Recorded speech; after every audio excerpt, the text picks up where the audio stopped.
Where are you at in your story right now? 20 years deep into it. Right now, I feel like I'm finally on the breaking point of kind of being able to prove who I've always said that I am.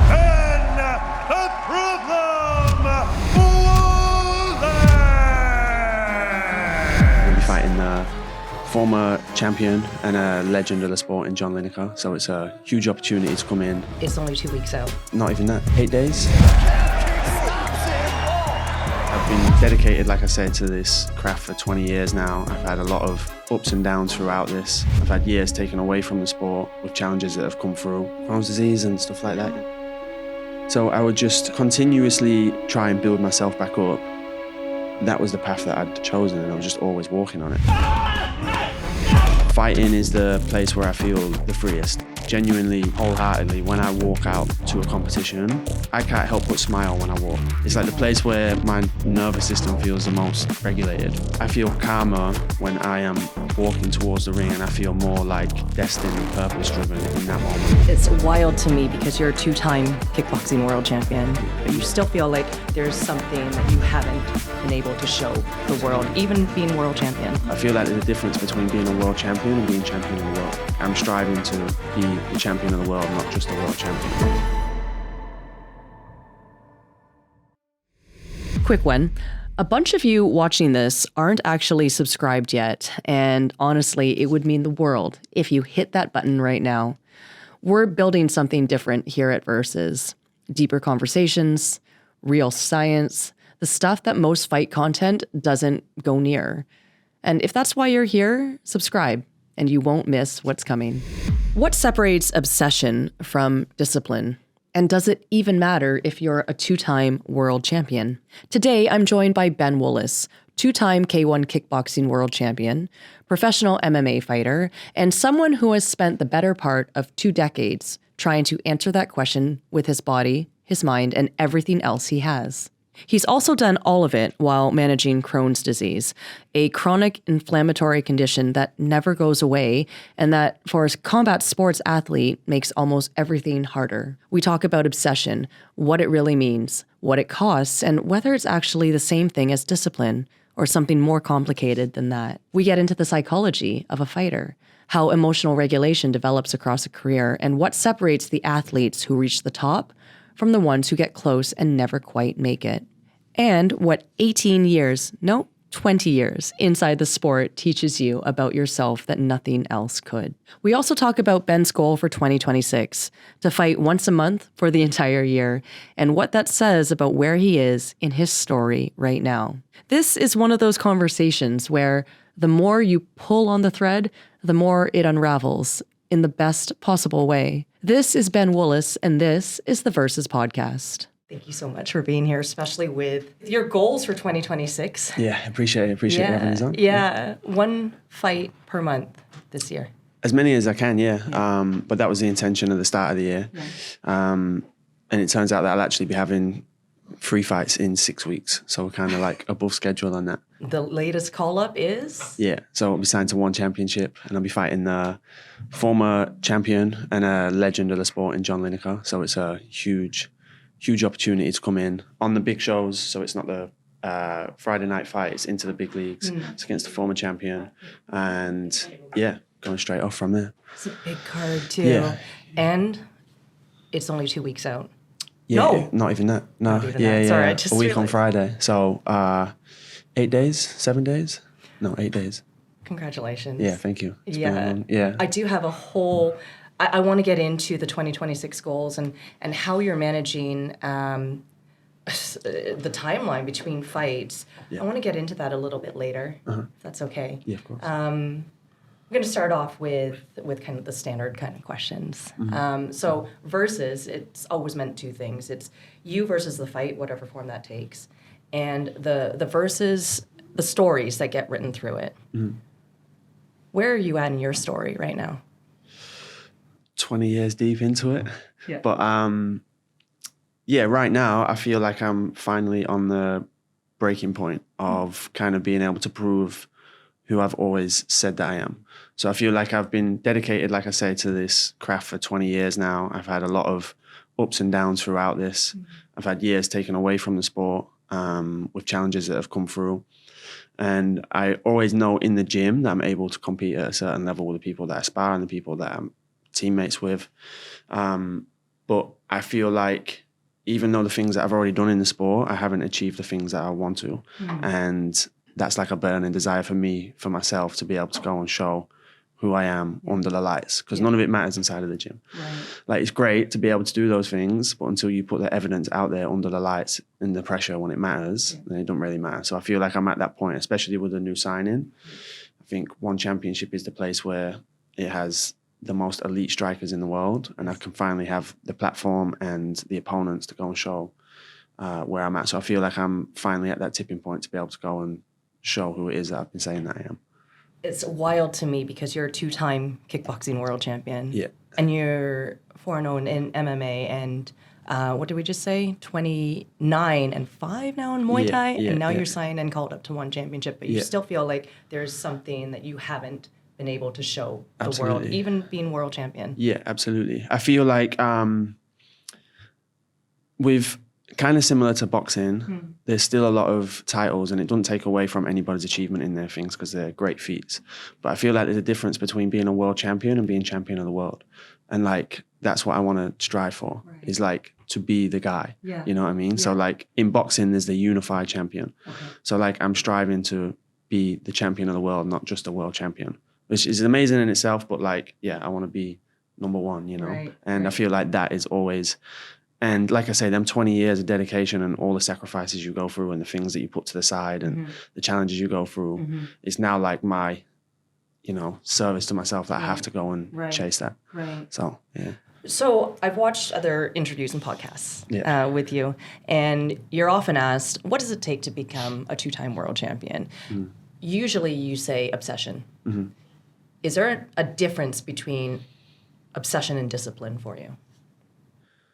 Discipline, I feel like, for me anyway, is just a commitment to yourself that you never break. Right. So for me, like, if you're always able to, if I say that I'm running 5K and I never break that bond to myself, then that just becomes discipline. So rather than like the elements of motivation and I just get up and I do it, if I've always said that I'm a person that does this and I never break that rule to myself, then I just build discipline through those things. Whereas obsession, I don't need to be like fighting against that rule, you know? So for me, turning up to training is not even discipline. It's that I'm already looking forward to it. Even 20 years later, I'm still excited this afternoon to go train pads and spar, you know? So it's not like there is no resistance. It just becomes like, it's a part of who you are that you've, you know, committed to, and you just let blossom every day, you know? So yeah, obsession for me is just effortless almost, and discipline is friction. So it's the things that, there's byproducts of following your obsession, if it comes to sport and business and stuff, of things that you don't like. If it's running, if it's business, maybe it's your taxes, but there's discipline within those kind of things, that you have to make sure that you're always committed to. But the obsession of doing the thing that you actually love is like freedom, you know? Yeah. Are you reading my questions right now? No. Because I have a question here. At what point? Okay, actually, you know what? I'm going to step back. I was doing a little bit of research about obsession and discipline, and there actually is a study by he's a Canadian scientist, Robert Valleron. He's French, so I will say it like that. But he actually identified two types of passion. And he said one is obsessive passion and one is harmonious passion, right? And they look the same from the outside, same hours, same sacrifice, but the internal experience is really different, is what he's saying. He said obsession is when the sport owns you and discipline is when you own the sport. You agree with that? Yeah, I think just as you were saying that, I kind of could understand the two of one, but I would think maybe one is maybe externally through, if you're obsessed with wanting a result, and then one is you're obsessed with the act itself. So if I'm obsessed with being a world champion, I can still be obsessed. Yeah, it's the outcome and maybe the perception that I want and the accolades that I want. But if I just love fighting, then none of that matters. If nobody was watching, I'd still do it. Right. So, yeah. Has it always been like that for you? Because you just said freedom too. So at what point did you find that freedom? Have you found the freedom, right? Maybe, I don't know, maybe not. Yeah. You know? Yeah. It's still, there's such like a little balance between that, and that's so complex. But within the sport, fighting is the place where I feel the freest. Like genuinely, wholeheartedly, when I walk out to a competition, there is like, I can't help but smile when I walk. Yeah. And it's like an overwhelming thing that as I walk, I'm like, finally, I'm like home. It's like the place where my nervous system feels the most regulated, which is crazy compared to like day to day. If I'm sat having a coffee in a, Starbucks or something like that, I feel calmer when I am walking towards the ring, and I feel more like destined and purpose driven in that moment than anything else. So freedom of the act in the sport, 100%. Okay. Freedom in the sense of everything else. Yeah, I think that's a longer road. Some people actually asked us about the emotional regulation. Yeah. You just referred to the ring walk or, pretty much when you're about to fight. Mm-hmm. Do you feel that the days before, or is it just in that moment? Like how? Yeah. When does it come over you? So you still feel nerves a few days before naturally. And you can still feel nerves at the event. I think it's just been such a conscious effort for me to be able to turn that into a positive moment that's why I feel like it's a strong suit for me now. Because when I first started fighting and I was like 14, I remember walking out to my first fight and I just wanted to leave. Like as I was about to walk and they were calling my name, I was like, I can just run to the train station. Really? I can leave this, and never come back, because I've never felt that, that pressure and things like that, So I knew at that moment I had to spend a lot of time focusing in on that. But no, you still naturally fighting is a kind of crazy experience. You're spending all this time to fight another human, and you're locked in a small, area. There's cameras everywhere. There's the element of embarrassment, and so naturally you're going to feel a certain type of way. But no, for me, as I walk, I now like trusting every preparation that I've done allows me to let go and trust in the moment, because it's already done. Right. Everything that I could have done, can do, is done in this moment. So now I just have to just let go and take over and put myself in the best position to perform, which is going to be in a place of excitement and, composure. Okay. So, that has to be built, I guess, that kind of ability to let go, right? That has to be built. It's like reps, isn't it? Did you consciously build that, or did you kind of find, okay, after this amount of fights, it's just kind of a natural thing? And some people say, oh, this is a job. Yeah. But you really enjoy. Yeah. It's not just a job for you, it seems. Yeah. It is your passion. Yeah, 100%. Right? Yeah. There's definitely repetitions, and it's definitely not something that just happens because of repetitions, right. I feel. Okay. I feel like has to be conscious reps. So I have seen and coached people that are world class inside of the gym, and they've had 30 fights, but they get under the lights and it just crumbles. They just can't handle the moment. And they've been there for, they've put 10, 15 years in the gym. They're outstanding in the gym, but the moment they can't. So I feel like a lot of people fear the emotions and they fight it. So like they don't like the idea they're going to be nervous and but if you go swimming, you're going to get wet. Yes. And this is the whole thing that you have to understand, and you have to be ready for that. So rather than trying to avoid, because it's absolutely inevitable. Right. Like I say, you're fighting another person, you've got that is a byproduct of what we're doing, is there's going to be nerves. Yeah. So understand them, accept them, and then flip the narrative to what they actually are. And then they're going to empower you as opposed to like crumble you. So I think it's called acceptance theory, right? Right. Yeah. I was wondering too, thinking about like the 7 stages of grief. I was like, are there 7 stages of just kind of acceptance and fighting? Did you ever feel like you were, okay, all right, you know what? Now I'm over the fear of getting hurt. Now I'm over the fear of embarrassment. Now I'm over the fear. Are there these stages, do you feel? Yeah, I would say so. I've never really thought about it, but as you say it then, there's definitely, I guess, hurdles that you're coming towards, especially if you start young and you start as an amateur. you start in bigger gloves, shin pads, head guards, smaller shows. And then the shin pads come off. And then you're thinking, I wonder what that's going to feel like. Yeah. And then you get to the bigger arenas. And then you go to like a world show. And then you're fighting like a world champion. And then you're going on to these massive stages. And each time there's a little hurdle that you have to kind of keep coming over. And that can, depending on everyone's perception of what those hurdles are, there's always going to be those little barriers of bumping forward. Definitely. But I feel like so many people avoid those things, and they're just, it comes from such a position where they're like, I'm a fighter and I just love to. But you know that they're not. Like, you know that everybody feels those things, but they just don't want to admit it. And it ends up being those that like shy in the moment, you know what I mean? As opposed to, if you listen to like, I think even Donald Cerrone did it once where he was like, I'm terrified when I'm walking. You know what I mean? And GSP, he said that too. Same Always thing. is there. And most people will say, you know, like, it's just accepting the fact that, you know, that is the reality of it, and then just leaning into it. It's the honesty and the truth of that this is part of it, right? Instead of kind of ignoring it and going, I'm so tough that I won't feel it, or I don't need to feel these feelings, or maybe the ego is driving it too much, right? I would say so, So, okay, so you just mentioned your, you know, when you started out as an amateur. Take us back to Grimsby and when you first started. So Grimsby is my hometown. What's the population? Not a lot. It's just on the northeast of England. It's just a small little, it was a fisherman town. Not a lot going on. A lot of the time it's like voted as one of the worst places to live in the UK.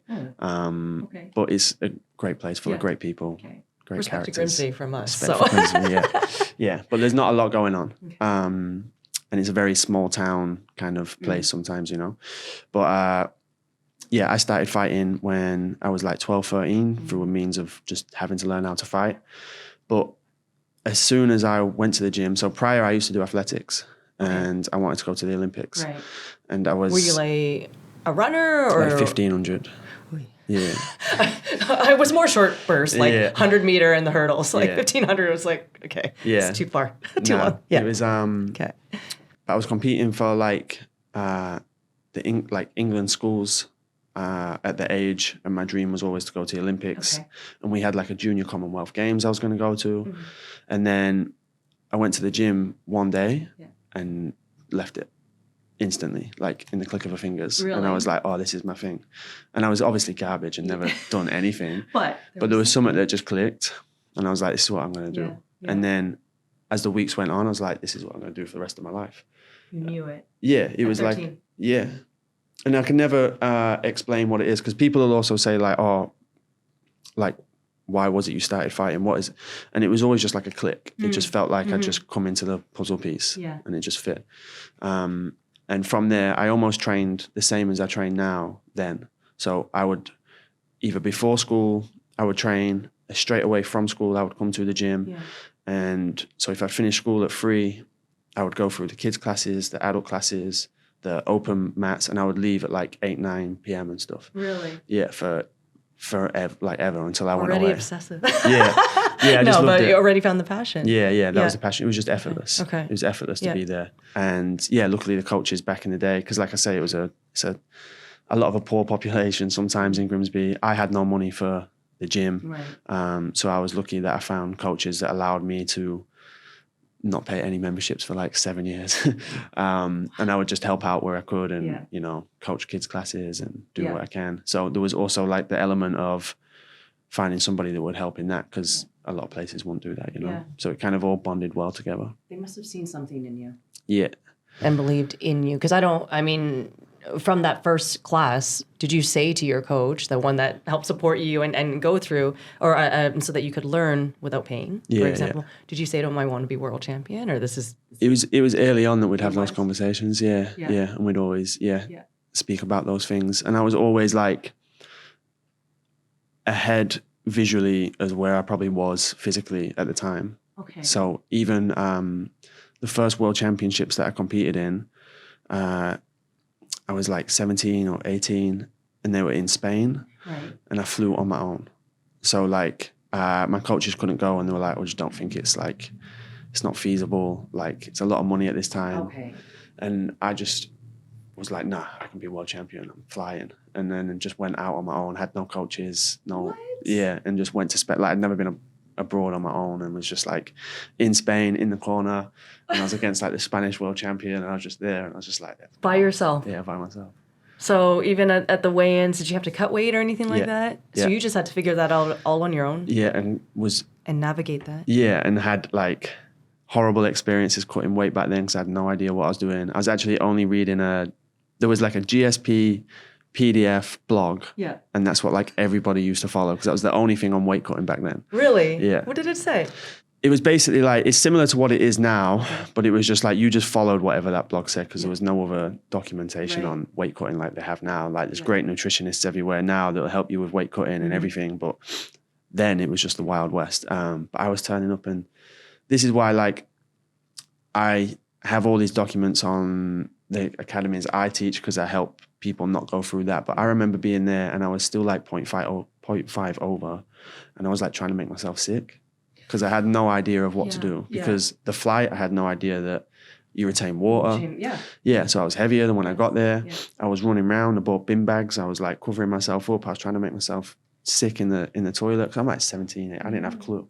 And I had to be on weight, you know. But yeah, those kind of things, you know. How did you make it? How did you get or shed that last 0.5? It wasn't you being sick, was it? Just a mix of those and running and those kind of things. I had some horrible weight cutting stories up until I was like 20 because I also went to Greece in Athens.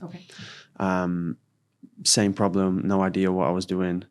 And yeah, pretty much somebody was looking out for me that day because I had like a horrible weight cut and ended up finding myself like collapsing in a place where there was nobody, and randomly a police car had drove by and come and seen me and like collected us. And there was because I basically I was cutting weight for like 6 hours in and out of a bath. And it's hot as right now in Athens, right? Yeah. And I still had 0.5 to go. So I had beanie hats on, I had joggers, I had the whole thing on. And I asked a taxi driver to take me to the arena, but he took me to the old Olympic grounds, which is abandoned. And he was like, just walk forward 10 minutes and you'll find it. He must have thought I was on like a sightseeing tour or something. So I was in like the middle of this abandoned Olympic Center and there's nothing around at all. And then my body started to shut down. And then I was like stripping everything off and I had no water with me because I was like, oh, if I get the urge, then I don't want it, which is so ridiculous.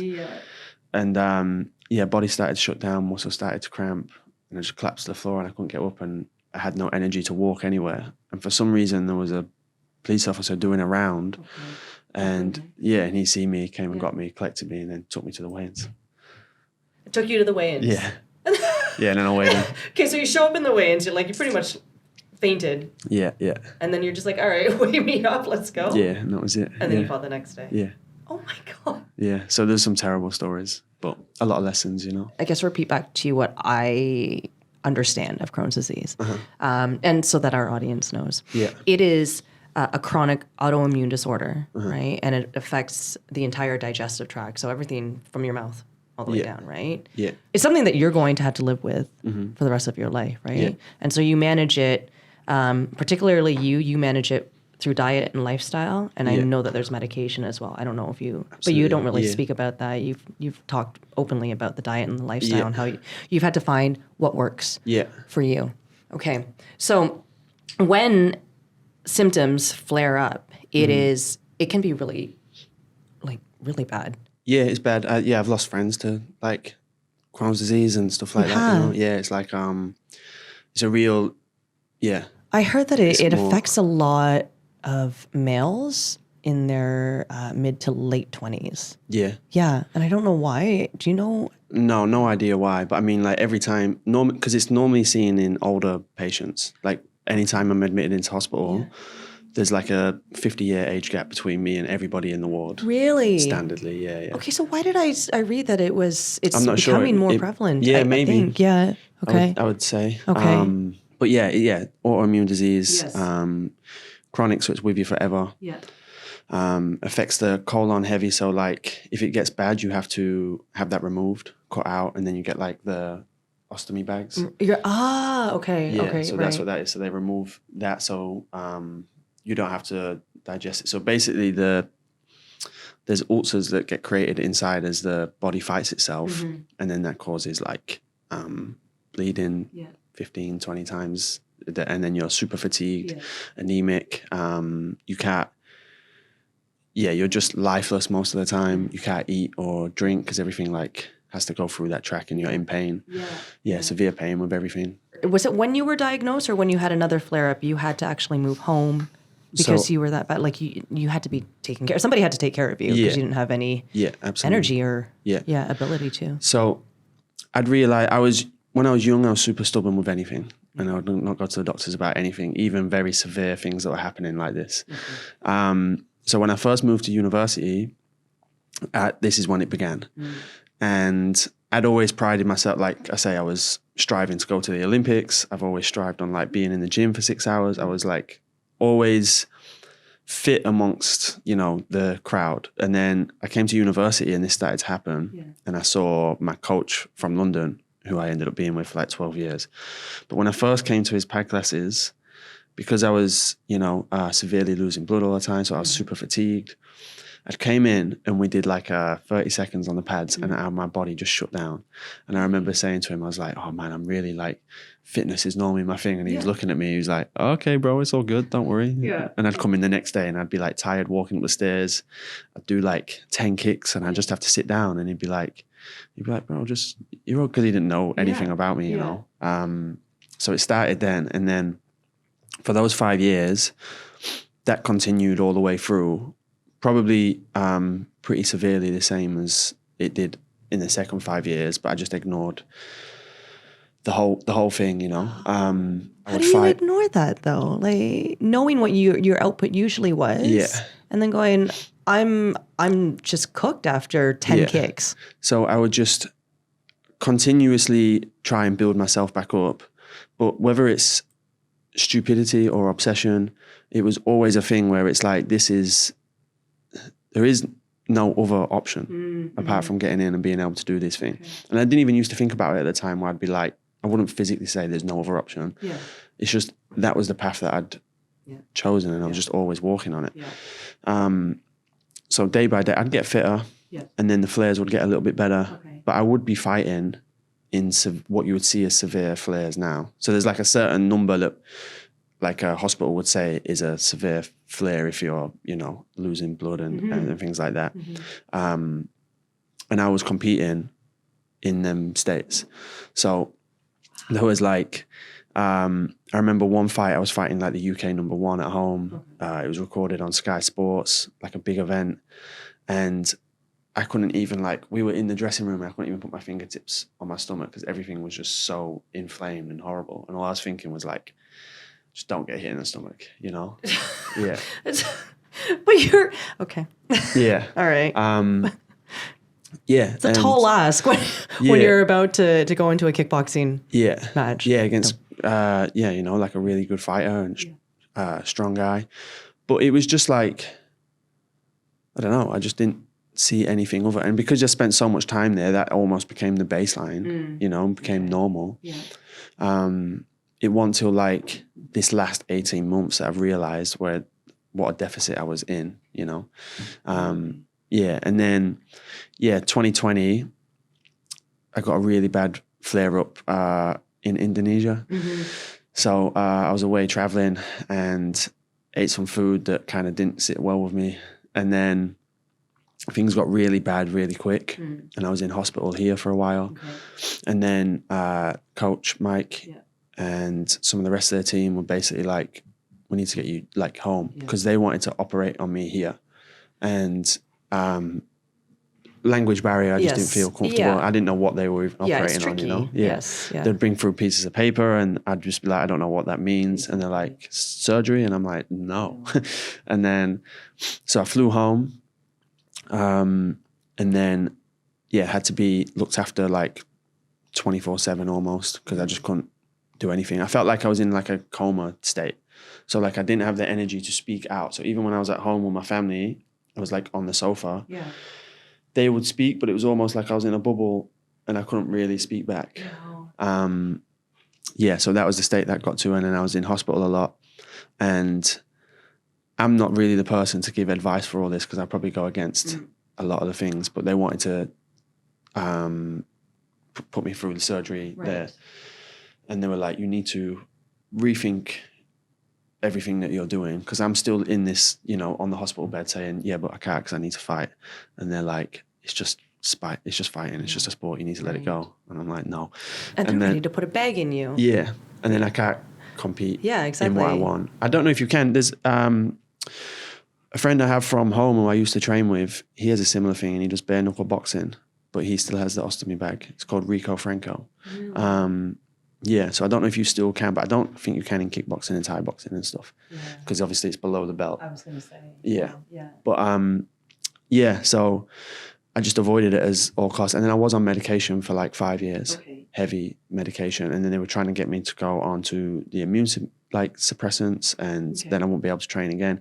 Everything always comes back to the same thing where I'm just like, if I can't do this, then I'm just going to fight against it. And again, I don't know if that's good or bad or advisable to anybody, but that was the path that I chose. And then I was in the States with a guy called Brigham Buller, and he owns a big health center over in Texas, in Austin. And we had a few conversations, and I just switched into kind of just focusing in on health and everything, and then touch wood, and God willing, that I'm in a position now where I'm good, and it is lifelong, and it'll be there forever, but right now I've got a chance to be able to compete at a high level. I'm healthy, I'm fit, and that's why I'm just going. When you say fighting 3 times in 6 weeks, and it's because I had that taken away for 6 years. I feel like you're reading some of my notes. Maybe. I was doing a little bit of research on this. There's an Olympic swimmer called, her name is Kathleen Baker. She has Crohn's, and she said having Crohn's gave her an immense love and appreciation for the sport that you can only have when something's been taken away from you. Yeah. Definitely. Yeah. How does having Crohn's though? How do weight cuts affect the Crohn's now? Yeah, I would say it has a massive effect on. So far, so good. Like I say, but I think a lot of the terrible weight cuts that I had, them horrendous things that ways that I used to make weight with no information and no guidance, I would say that probably has some sort of correlation to even if it's hereditary, if it's sped up the process, Right. But it's something that has to be taken care of, and we have put in measures to make sure that it's just a lot smoother. So now, I'm so disciplined with my health and everything. I come into the fight at a good weight, and then I'm always in shape, so there's not a lot to lose, and then the weight cut is not as big, and so I have to be so much more disciplined outside and around everything to make it more attainable, as opposed to I fight, I go away, I enjoy myself for a few weeks, and I blow up and then come back and then try and do it again. It's going to put a lot of stress on it.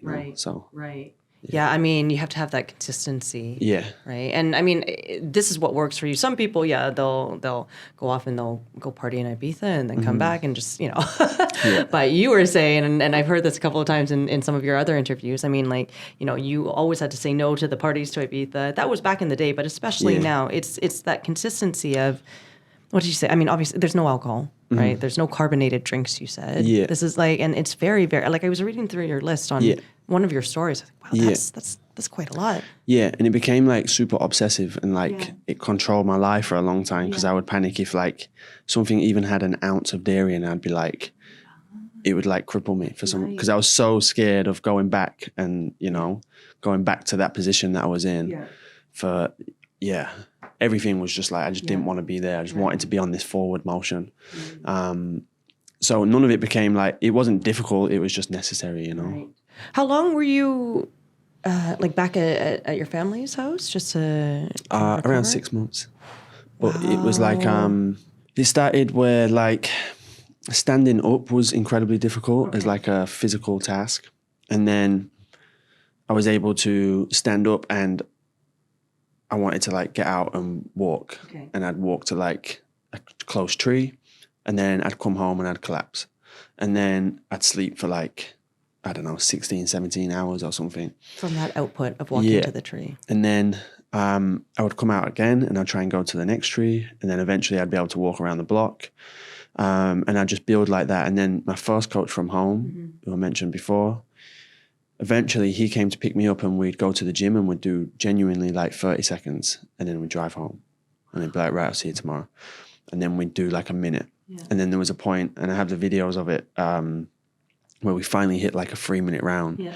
And we were just like so excited, you know? And then it was like just this path of, it was so slow and monotonous and, you know, what would seem as from going for 30 seconds to a minute, so minuscule, but it was like such a win that there was like path on the light again, you know? Yeah. And yeah, it just gave me like confirmation to just believe in, you know, the path, regardless of what's going on. Just keep moving forward towards your light, you know. Your resilience is, I mean, you're so determined, but the resilience yeah. is unmatched. Are you spiritual? Will you have?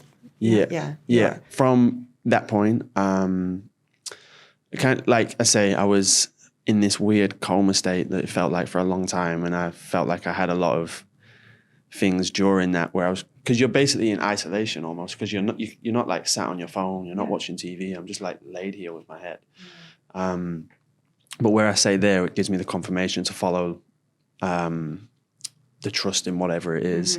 That is from that is like, I believe in some sort of higher power of pushing me forward. And that's why you say things can look as disciplined and resilient, but I just feel like they're the things necessary for me to be able to trust in my path. So when I say I walk out and I just let go of everything and I trust, that's because I've done everything that's necessary, and now I can just give it to whatever it is, and whatever it is I will receive for whatever it is I've done. Like I've put the karma in, you know, and whatever it is, then I just, I trust in whatever that will come back. That's beautiful. And it's reciprocal, right? It's if you put in that work, right? And this is what, you know, what you believe in terms of that higher power is, if you put in that work, then you start to trust each other, right? And it's like I said, a reciprocal relationship, essentially, absolutely. Right? And guidance, and and not just belief, but just ultimately like this is the path, and it's 100%. Yeah, and I think within a sporting context, that makes you like a very dangerous rival, because you have faith in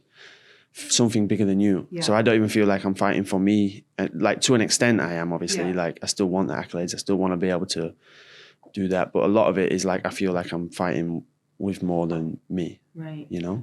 And I feel like I'm on a mission bigger than me to inspire people that were from the same areas and the hardships growing up, and, you know, chronic illnesses where they feel like there's no light. And I feel like I'm on a journey to show that it can always come back into light. And I feel like that's stronger than me just wanting a win or something, you know? Yeah.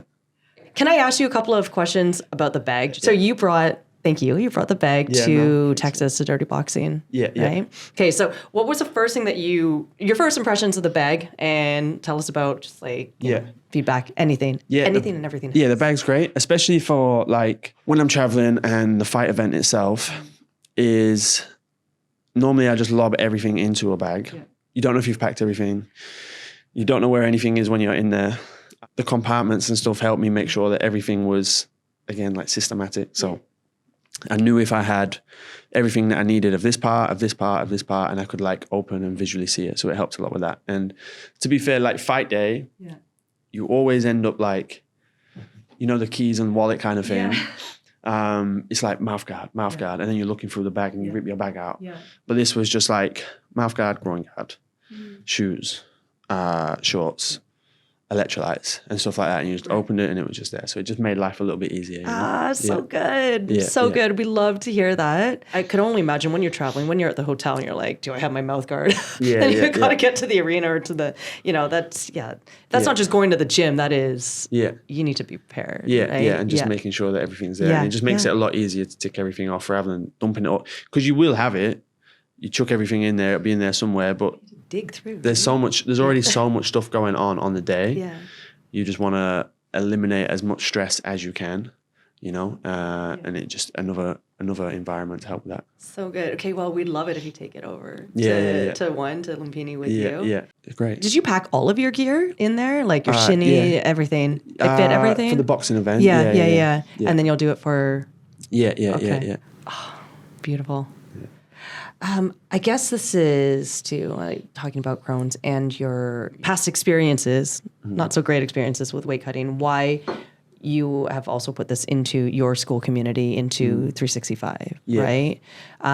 So actually I want to talk about that, about the business mind, your business mind. Yeah. If we could talk about that. I mean, I kind of always known or observed, but especially with the work in versus, a lot of fighters, whether that be, you know, your pro fighter, just even the ones that are more on the amateur circuit, but they struggle with this identity, right? That this is a sport and there's nothing more. But you figured something else out there. So tell us about that. Was that a conscious decision? Did it sneak up on you? Were you just kind of observing, again, in gyms and on the fighter circuit going, there's got to be something else out there? Like, how did you? I would say there was a few elements. One is being in a position where it can be taken away from you. So everybody telling me I needed to retire, I needed to go to operation. And I was like, so that most professional athletes, or not even professional athletes, but, you know, performers, will have an identity thing of this is who you are. So you are Ben the fighter, or you are John the rock star, or, you know, and you become that person and that becomes your identity. So that everyone almost has like this little identity crisis. So there does need to come a shift where it has to split. Because I feel like a lot of people struggle with that. When that gets taken away, their identity goes and their value goes. So then they fall into like this pit of, you know, confusion or depression, and then they end up going longer than they should, or, you know, turn to other things. So I was lucky that I was in that position, that I had it dangled, taken away from me, that I had to realize who I was outside of fighting. So I was able to almost split the identity. So that is what I do, not who I am, you know? And then there's the element of, I've always been in a position where we grow up, we don't have a lot. And then I remember I came back from Bali in like 2022 for the same reason. My stomach started to kick off again. I'd spent all my money to come out, and I came back and I was like flat broke. And I just remember just thinking, nah, this is the last day. Because through fighting, I've always lived by my means to be able to just live the lifestyle that's necessary for me to compete. And that's always been by the bare minimum. So I lived in the gym for like 3 years. And by living in the gym, I don't mean like, a lot of gyms have accommodations now. And it's just basically you live in a hotel room. Like we had a blue crash mat and a sleeping bag, and I slept on there. And that was it. And I'd have to be up at 5 a.m. to be out before anybody got in, because nobody could know that I was living there. Really? Okay. Yeah, because you're just, why are you sleeping on the floor? Essentially, you know, half homeless. And I remember one day just thinking, no, I've had enough, and I'm changing this round. If I can do this with sport, then I should be able to do this in another avenue. And then the third is me seeing people who were elite performers still be in a position where they were like financially struggling. And I'm like, at some point, sometimes your effort and accolades don't represent financials. So there was kind of an element of all that, you know, and then from saying that I'd had enough and I wanted to change that, and then seeing this and seeing that maybe this journey, because the crazy thing is you can put your life into it, but it doesn't necessarily mean you'll get the fruits back of what you planted, unfortunately. But you do still have time and like a hotbed where you can create businesses, you can create income, you can, you know, build wealth in different areas. And I think that's super necessary, which then helps everything else, because then it helps the identity. Because now you don't need to just be a fighter, because you also have businesses on the side. Your family's taken care of, kids can eat, you know, like a roof over your head. So now it's not, I need to fight because I need money. It's like, okay, I hope I fight. And then it puts you in a better position in your life, better position mentally when you are fighting, because it's not like this fight or flight situation. Exactly. And, the cognitive load actually reduces. I mean, some people could say, well, that's just another stress. Now I have to run a business, but nah. Yeah, I think it removes it. It gives you more time to be able to be on the mat, because you can work on your own time. it removes the thing of needing to fight and find a fight, maybe taking fights that you shouldn't be taking, maybe if you're injured, you shouldn't be competing, you know, all these elements. You fight now, like I fight now because I want to fight, not because I have to fight. Right. And then I feel like that is, a big difference in your mentality, you know. Yeah.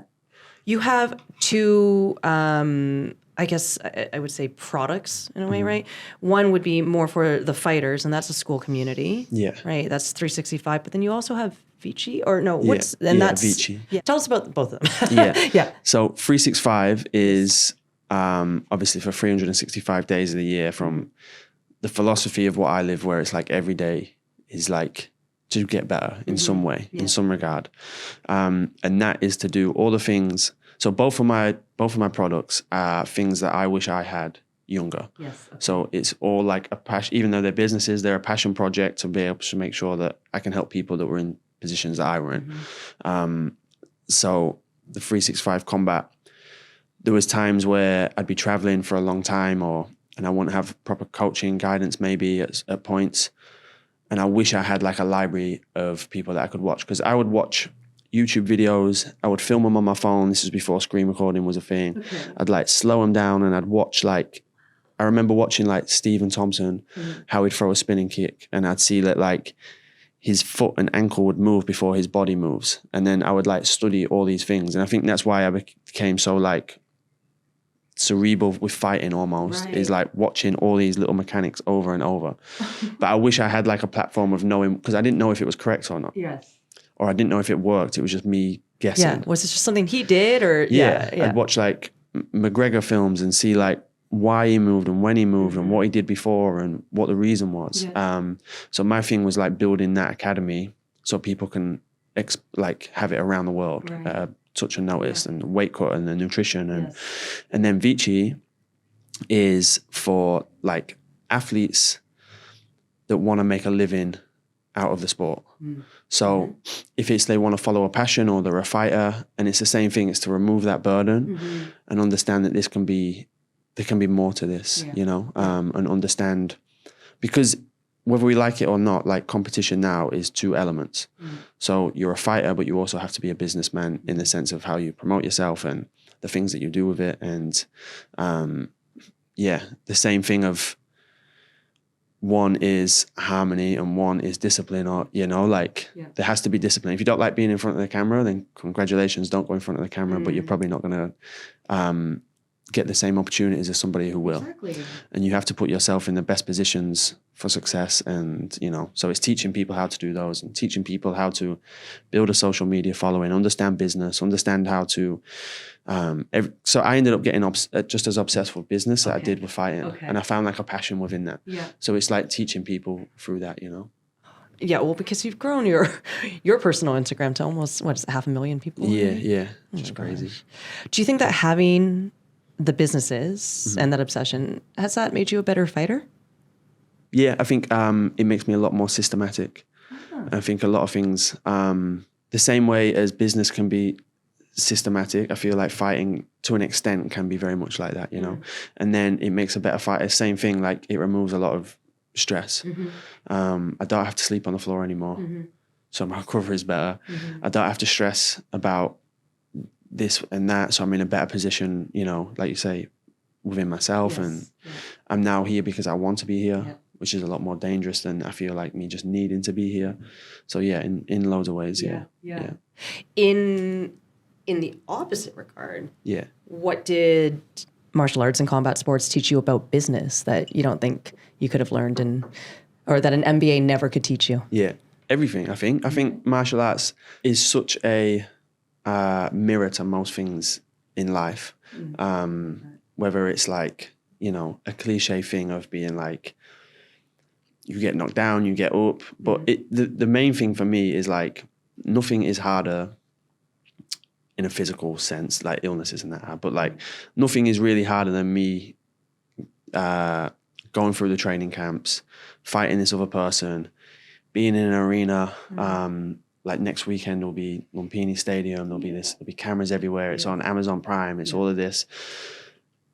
So me being able to deal with that and all the emotions that's going on in that moment and the preparation that's necessary, you know, me coming into a business meeting is probably a lot less than this. So if I can do this, then I can do this. And what I used to enjoy was like, back when I was living in London, I helped coach a gym over there. And we had a load of juniors, and from 4 years old to now they're like 16. And they were like real quiet, shy kids sometimes. And the people that they like came up and became through like, and I was good friends with their dads and stuff like that. And they were like, this has just completely changed who they are as a person. They're more confident because, it's just going to build confidence for everything that you're doing. Whether you're overcoming challenges or, you know, you're just confident in being able to, you know, be yourself and not worry about things that are going on because you can look after yourself and all of this. So yeah, the confidence that it builds into them, and I think it just mirrors everything. It shapes you. It really does. Yeah, right? 100%. And I mean, like you said, it mirrors all these parts of you that you might not have even realized, right? So, yeah, absolutely. Okay, so you just touched on next week on Lumpini. Oh my God, I'm so excited for that. Again, congratulations. Thanks. It's only been 3 weeks since your last fight. 2 weeks. 2 weeks, I think. It's only been 2 weeks. Yeah. Not long. So before you got the call up to one for next, you said a fight a month in 2026. You can't, is that still a goal? It depends on what they, at this stage, and would be in a big organization, it's probably a lot different. Yes, exactly. But the goal will still be to be as active as possible. So that's where that goal came from. It wasn't that you're trying to prove something again. It was just to be as active and be back in the ring and be back. To be active, but still my goal now is to try and be champion of the world. And at that point, I needed activity to just be back. It's the thing that we do, and that I just wanted to be back doing it. And like you say, like the swimmer that says when you get it taken away, you realize how much that you lost. It's also for that. It's the excitement of, you know, the kid that I was when I was first fighting, and like the places I want to go. And I'm just excited and blessed to be able to compete. So I need to grab it with both hands while it's here, you know? Yeah. So then what does recovery look like physically, especially with the Crohn's, and mentally as well, in between fights? So like when you have everything stacked that quickly, that turnaround is so quick. What does that look like? It's more the weight cuts that are a big issue, because you're having to monitor all this thing and then come up and down. Right. But the fights themselves, like when I was first coming up through the kickboxing stage, we'd do tournaments and you'd have like 5 fights in a day or over 2 days. And then the next month you'd have another tournament and you would just rack up fights and fights and fights, and you'd just be going all the time. So it just became normal. So it's not necessarily like a difficult thing because I've done it in the past, you know. Right. But the recovery is more for me, like I think your nervous system takes a massive hit. Yes. So I think like you have to monitor that more so than anything. I have to get kicked out of the gym. So even now, it's always been the case. Mike's like, get out. Yeah, and Mike ain't going to kick many people out of the gym. You know, it's normally the opposite. He's normally chasing people in. Yeah. Like now I have to get kicked out, and that I'm grateful for that. So I have to take things to like, because from the media to the weight cuts to the social media that you're doing yourself, the interviews, the work, and then the event itself, you're coming up. And the thing with fighting is so many people speak about this, but there's a landing. Yeah. Every rise has a landing, and not many people figure out how to smoothen the landing out. So you really have to figure that out, because otherwise people get this, a lot of fighters will call it like a post-fight depression. Yeah. Actually, we had a question from somebody, Mirko Celiberti, and he was wondering if you've like ever experienced an adrenaline dump. Yeah. Right? And that's what you're speaking about. Yeah, right 1,000,000%. You go through this whole like, because when you're fighting, what I love about it is nothing else exists. Yeah. Like when you're in preparation, you realize how like, I don't know, trivial everything seems, you know, because it's like, I don't matter if this is going on, because there's a guy here who's going to try and kick my head in, you know, and then everything becomes focused that. And when you are fighting, it's the most like present thing. You're not thinking about anything apart from what's in front of you. Yeah. And then the adrenaline of everything, the cameras, the interviews, and then however the fight goes, you are literally on this position where you feel like nothing else in the world is happening apart from this. And then you come out of that And then it's not like it's the gradual thing that comes down. It's just you come out and then everything's done. Media's done, this is done, cool. You come back in and normally you go back to what was regular life, and then all of a sudden you just drop back down because there is no other focus point. And not many people learn how to manage that, and we're all still learning how to manage it. But it's a heavy drop. And yeah, it's another thing where it's like the same way you get nerves before you fight, you will absolutely get an adrenaline. For any high, there has to be a low. It has to exist. You just have to understand how to manage that low a little bit better. So then how do you manage it? What do the days look like after, or the night after, you know? So I try and come into, after the fight, what I like to do is I don't like to go out and party and stuff like that. It's just not really my thing.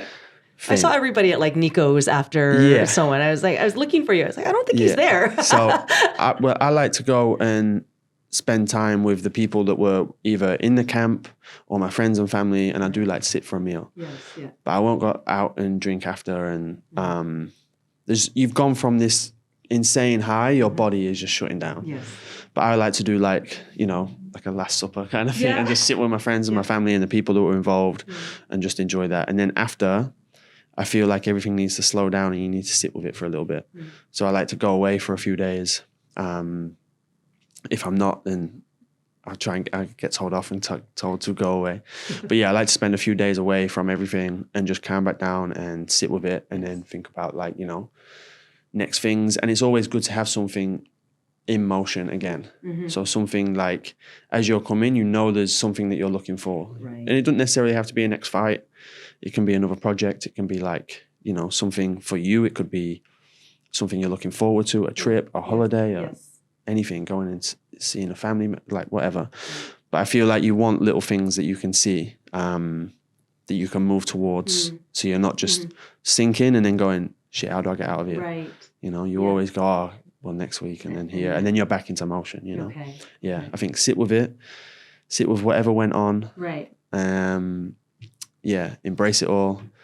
And then have things to move forward into straight away.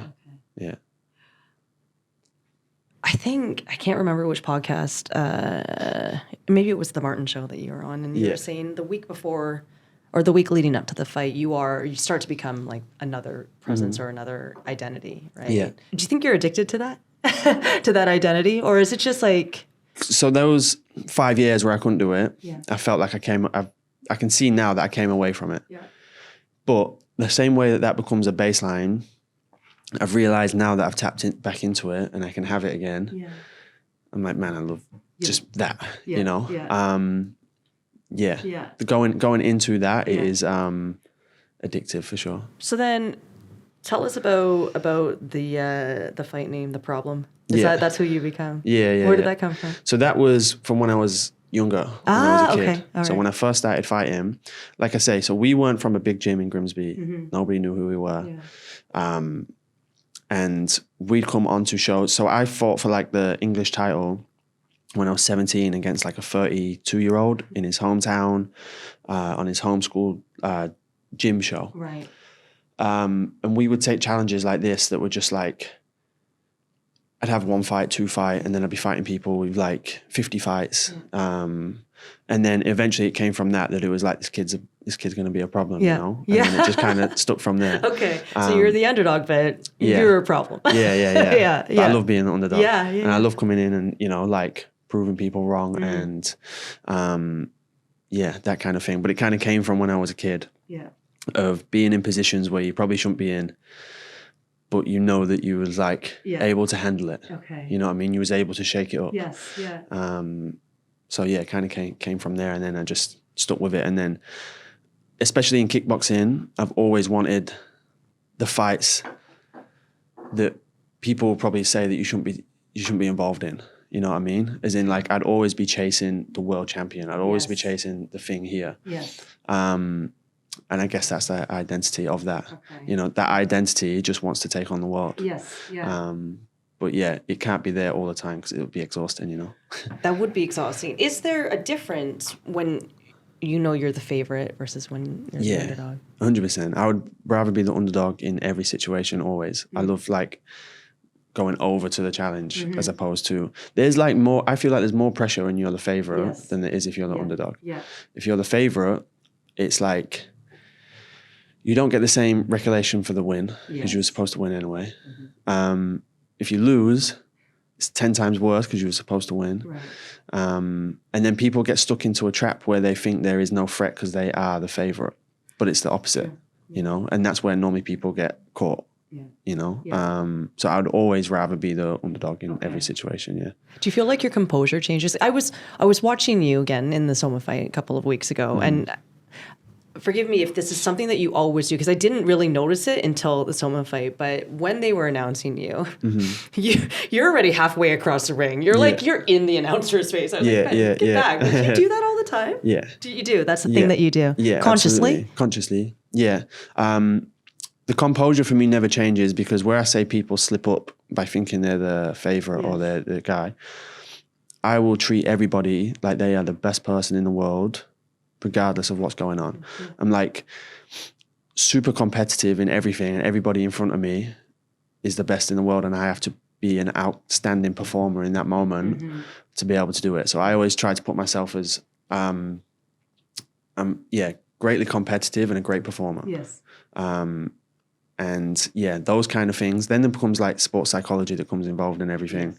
And I've always loved sports psychology. And there's a few things that I do. It's not necessarily what it seems. It seems like you're trying to give someone your presence and stand, but there's a lot of other things that are happening in my head for that moment.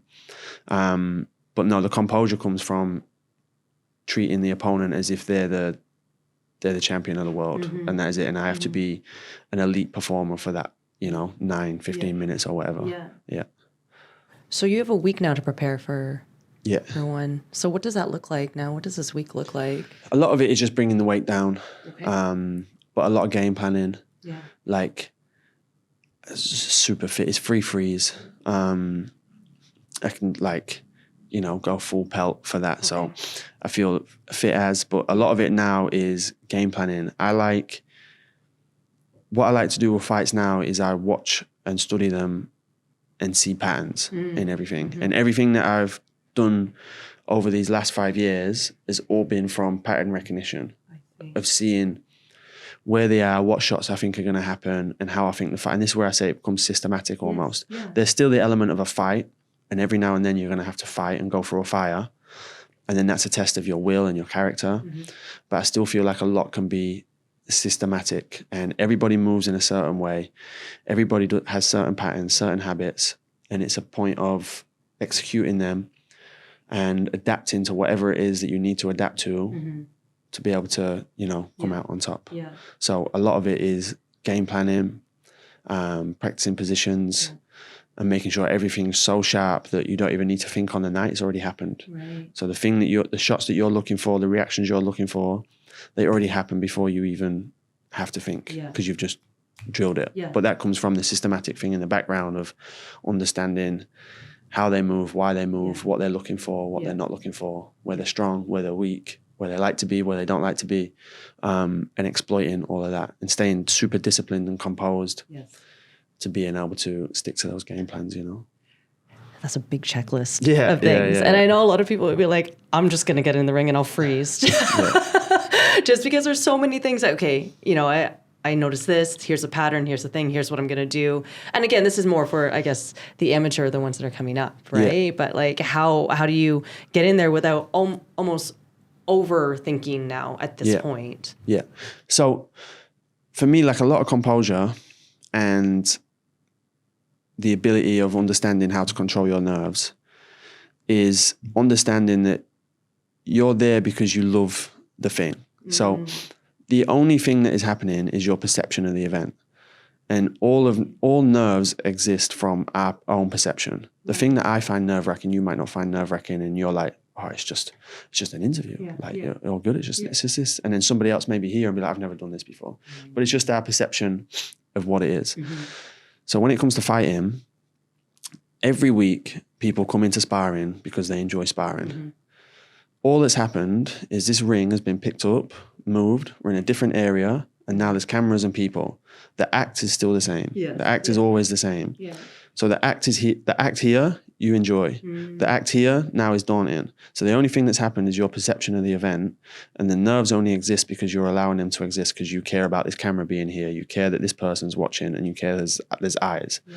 But the act is the same thing, and you love and enjoy the act. So it's a way of understanding that regardless of all of this, it doesn't exist. Yes. It does, obviously, but it needs to not exist. Right. And you just need to be in there with another person doing the thing that you love. And, someone who's in a state of happiness and enjoyment as a competitor is normally the most dangerous competitor. Yes. So it's putting yourself in the best position possible, understanding that you love the thing that you're doing, and all it is just in a different environment. Yeah. So Saturday night at Lumpini, it's just the ring at Soma. It's the same thing of what I've done for 20 years. It's just in a new environment. So I just need to block out the environment, and I just need to know that there's somebody in front of me, and that he's not even a person. He's patterns, he's movements. You know what I mean? Like he's not a face to me at this point. And it's just, I'm just doing the thing that I love to do. So just smile and enjoy it, you know? Yeah. Which takes practice. Yes. And it can't just be practice at home. You can get as much reps in as you can, visualization and understanding that. And obviously there's a thing of your brain can't dissociate between what's real and what's not between your head. And you can get those reps in. But the most important reps is going to be in live practice. So even when I'm walking out, I remember I was walking out to my fight on Glory Kickboxing. And I remember the walk as being like, this is another practice of me being composed and being able to handle this moment. And I'm practicing being the person that I need to be in this moment. But I'm literally walking out in Glory Kickboxing about to fight an opponent. Yeah. But I'm like, I need to be the person that I know I need to be. So I'm like getting the live practices in these moments, you know. You're already taking that moment as another rep, as another opportunity to sharpen your skills and practice. It wasn't just, okay, this is a pageantry of going out to fight. This is, I will never, or like to have this environment set up. Yeah.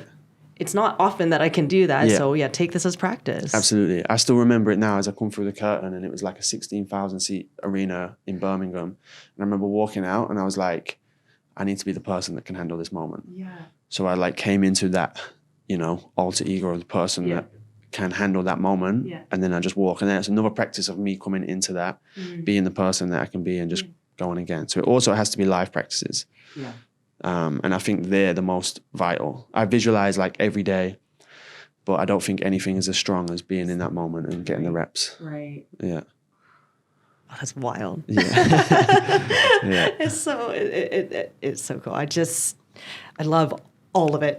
Yeah. And what you just mentioned about the enjoyment, all right, and that kind of happiness is ultimately that's flow. That is that is the epitome of flow. When you feel like you're having a quality experience, that's when the time will start to disappear, right? And you do feel like the challenge and the skill and everything is. But when you're happy about it, when when you're enjoying that moment, that is I can't pronounce his name. The guy who wrote the book on Mahai flow. Csikszentmihalyi. My dyslexic brain can't do that. But I remember that was another point that I was looking at, where there was like the circles of all the things that allow, because people think, it's either going to like flow will come or it won't. But they talk about how it's like you can tap into it through like certain, like you say, some excitement, and then there's a level of it's not too difficult, but it's not, but it's like this perfect harmony that you can come into, and again, it's repetitions. And you keep getting the repetitions of being able to unlock that flow. Yes. Eventually you can step into it. Yeah. So there's that as well. Do you have a routine versus a ritual? I don't necessarily have a ritual, because I feel like if you're not able for those things to be able to come into place, then you'll feel uncertain without them. My thing is my trust in when the time is to walk, I will be the person that can handle whatever moment is in front of him. Right. Yeah. So it's not necessarily like I need this ring on the Friday before the thing, and that's what gives me power. Right. My power is in me, that like as soon as it's time to go, he can go. Okay. No matter what the situation is. Yeah. He can handle the moment, and I just trust in everything, all the preparation I've ever done. So like, you'd say Saturday night, it's in, okay, yeah, it's 2 weeks notice, Yeah. but it's 20 years, you know, it's 20 years every day and all the things that you've done. So I'm walking with 20 years of all the study, of all the things that we're saying and all the repetitions. And I trust in that work to be sufficient and he can just handle it. Okay. So I have more like a thing, the commitment, like I said at the start, where the commitment has never been broken. That like promise to myself that I'll always do the things that I said that I would do has never been broken. So I have no doubt in anything, you know. Chris Eubank Sr., Yes, yeah. he would always speak about a thing of doors in your mind. So he would say, if you ran on a treadmill and you said you was running 10 miles and you ran 8, you created a door that you could stop. So you have a door now that you know when things get hard, you can leave. Yeah. I have never opened one of those doors. So now if the room is on fire, I don't know that there's a door to leave. I just have to figure it out. So no matter how hard a situation gets, I've never broke that commitment. So I don't know that there's any doors that I can leave. I just got to figure it out. And it's things like that I can trust in, that I take to the fight, where I'm like, he will just figure it out regardless of what's going on, you know? So yeah, less rituals and more trust in myself because of the years through that. We started off with your story and, like I said, the verses that are written through it. Now let's talk about you versus a fight, whatever form that takes. What do you hope that our listeners take from you, from this conversation about the fight, whatever fight it is that they have in front of them? Yeah, like I say, where I've said, like, I feel like I'm on a journey to be inspiring more than myself, is that, I guess, you know. And when I speak to people, like you say, thankful to build a big following. And people reach out for kind of the same things, where they're like, whether it's inspiration for being able to come over chronic illnesses, they pushed through for this extra time when they never thought they could. Just knowing that, I don't know, that's what I hope anyway, that regardless of any situation, regardless of whatever cards that you've got, you're always the creator of your reality almost through your own actions. And it don't mean that it's going to be easy, but it's possible. And I've never had any handouts, never had it, you know, it's just all through, if there's something that you want to go for, then just go for it. And it might take 20 years, but it will come. So yeah, have trust and have faith and go for the things that you want to go, and eventually it'll pay off in one way or another, whether it's a way that you expected or it wasn't. It'll always come through, you know.